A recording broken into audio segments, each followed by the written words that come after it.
absen 8 dari kelas 12/3. Saat ini saya sedang berada di Pura Besakih, tempatnya di Karangasem. Pura Besakih adalah pura terbesar di Bali, dan ini saya sedang berada di Pura Besakih.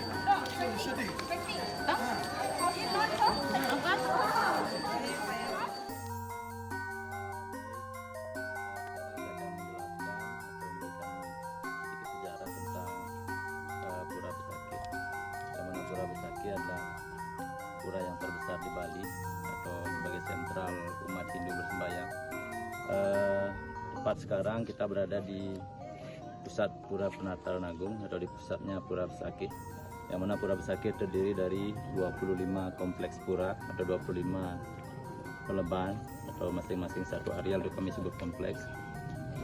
Pura Besakih adalah pura yang tertua juga di Bali. Jadi ada pura pertama itu yang disebut dengan Pura Basukian. Jadi Pura Basukian adalah pura yang didirikan pertama di Besakih ini. Jadi Pura Basukian berasal dari kata Basuki. Itu didirikan pada abad ke-8 oleh Rsi Markandeya. Yang mana Rsi Markandeya adalah orang India. Kemudian pernah tinggal di Jawa di Gunung Rawung, kemudian ke Bali pada abad ke-8. Kemudian kenapa disebut Basukian? Karena berasal dari kata Basuki tadi, Basuki yang artinya selamat. Karena beliau datang pertama dengan pasukan, datang ke Bali, tujuannya bukan untuk mendirikan pura, tapi ingin berkebun atau bertinggal di Bali. Kemudian gagal, sehingga dia lagi, kemudian datang kedua lagi, sampai dengan 3 kali. Yang terakhir, beliau harus menanam pancadatu kalau mau mendirikan pura atau tinggal di tempat ini. Jadi itu dasarnya kenapa disebut Basuki, karena Basuki artinya selamat. Setelah pancadatu itu ditanam atau dipendam di Besakih, barulah selamat. Jadi asalnya Basuki. Kemudian baru pura yang lainnya didirikan atau diteruskan setelah itu pada abad ke-11. Jadi Pura Besakih tertua abad ke-8, kemudian abad ke-11. Dari sekian banyak pura yang ada di Besakih, ini adalah pusatnya.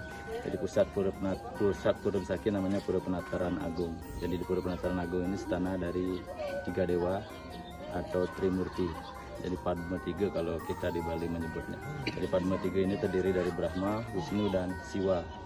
Kemudian masing-masing dari Padma 3 ini juga memiliki istana masing-masing. Jadi ada Pura Brahma di Pura Kidul Gerdeg, terus ada Pura Wisnu di Batu Madeg, kemudian ada Iswaranya di Gelap dan Mahadewanya di Pura Ulun Kulkul.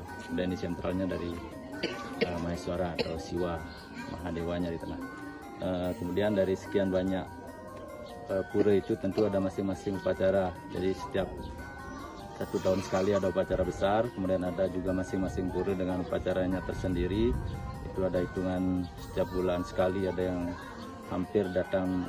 Kalau hitungan keseluruhannya satu pura itu ada odalan dan upacara tahunan. Jadi kalau odal 6 bulan sekali, terus ada upacara khususnya 1 tahun sekali. Kalau dihitung dalam setahun itu mungkin lebih dari 12-15 kali upacara di Pura Besakih. Cuma upacara terbesarnya itu setiap 1 tahun sekali, jatuhnya pada bulan Maret. Tepatnya Purnama Sasih Kedasa kalau hitungan Bali. Itu tahun Saka, tahun baru Saka. Biasanya hitungannya tahun baru Saka karena sehabis tahun Saka itu kan seharinya kan ada nyepi. Kemudian bulan purnamanya itu akan ada upacara besar di sini. Terus upacaranya disebut Batara Turun Kabeh. Batara Turun Kabeh. Kemudian itu yang 1 tahun sekali. Ada yang 10 tahun sekali. Itu namanya Manca Wali Krama. Manca 5, Wali kembali. Artinya 5 kembali, jadinya 10. Kemudian 10 itu dihitung dengan angka 0. Saka, kalau kita tahun baru kan ada 1 tahun kemudian. Kalau udah jumlah 10 kali itu diakhiri dengan 01, maka akan ada upacara besar. Contohnya tahun Saka 10, tahun Saka 20 dan 30 itu contohnya. Nah itu upacaranya 10 tahun sekali, Manca Wali Krama. Kemudian ada hitungan 02, jadi 100. Tahun Saka 100, 200, 300 itu upacaranya lebih besar lagi, namanya Eka Dasa Rudra.